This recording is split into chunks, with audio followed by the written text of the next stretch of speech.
नमस्कार शेतकरी मित्रांनो। तर आज आपण तैवान पिंक पेरू बागेला कॅप कॅडिस हे औषध ड्रीप मधून सोडणार आहोत। ह्याच्यामध्ये थायमोक्सम 75% आहे आणि हे जे कॅप कॅडिस जे औषध आहे हे बहुआयामी अंतरप्रवाही कीटकनाशक आहे आणि ह्याचा वापर आज आपण तैवान पिंक पेरू बागेमध्ये थ्रिप्स जी आहेत त्यांना कंट्रोल करण्यासाठी किंवा इतर कीटक जे आहेत त्यांना कंट्रोल करण्यासाठी हे एक कीटकनाशक आहे बहुआयामी। तर त्याच्यासाठी आज आपण ह्याचा वापर करणार आहोत। तर हे आज आपण ड्रीपमधून तैवान पिंक पेरूला सोडणार आहोत। ही जी बाग आहे फुल्ली आपली तुम्ही पाहू शकता, इथं फवारा आपण लावून सेटअप पूर्ण तयार केलेला आहे आणि आज याला आपण ड्रीपमधून सोडणार आहोत।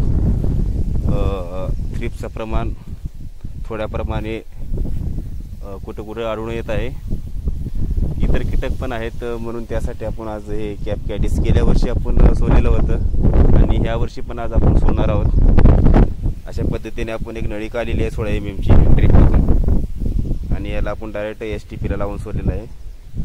3 लिटर पाणी आहे आणि 2 बॉटल 50 ग्रामचे, इथून पाहू शकता 50 ग्रामचं एक बॉटल आहे। तर हे दोन आपण 3 लिटर पाण्यामध्ये मिक्स करून सोडत आहोत। तर पाहूया याचा रिझल्ट आपण कसा येतो। आता सध्या आपली बाग जी आहे फॉर्मिंग सुरू आहे आणि पाऊस पडल्यामुळे याचा फवारणीमध्ये सुद्धा आपण याचा वापर करू शकतो आणि ड्रीपमधून पण आपण हे औषध सोडू शकतो। तर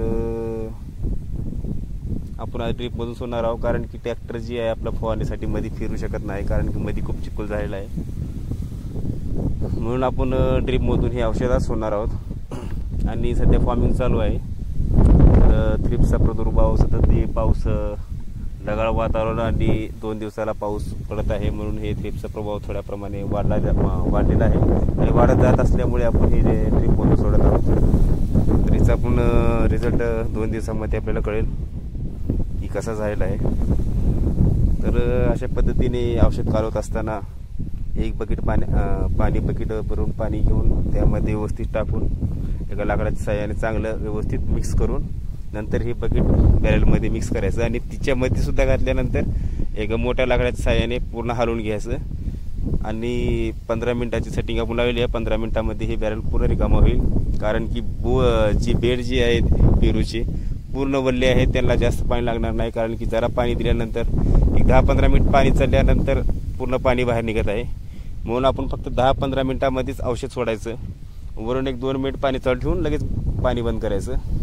जर आपण अर्धा एक तास जर पाणी अजून स्टार्टिंगला दिल्यानंतर औषध सोडलं तर ते पूर्ण औषध आपलं वाया जाऊ शकतो, म्हणून 15 मिनिटामध्ये आपण औषध सोडून 2 मिनिट पाणी चालवायचं आणि औषध पाणी बंद करून टाकायचं। असं हे शेड्यूल चालू आहे। तर व्हिडिओ कसा वाटला किंवा ह्यापेक्षा जर कोणतं चांगलं औषध असेल ड्रीपमधून देण्यासाठी, थ्रिप्स कंट्रोल करण्यासाठी किंवा इतर कीटक कंट्रोल करण्यासाठी, तर ते तुम्ही कमेंट करून नक्की सांगू शकता। व्हिडिओ आवडला असेल तर व्हिडिओ लाईक करा आणि चॅनलवर जर कोण नवीन असेल चॅनलला पण सबस्क्राईब करा। व्हिडिओ नंतर नेक्स्ट व्हिडिओमध्ये, तोपर्यंत जय हिंद, जय जवान, जय किसान। अशा पद्धतीचं औषध आहे।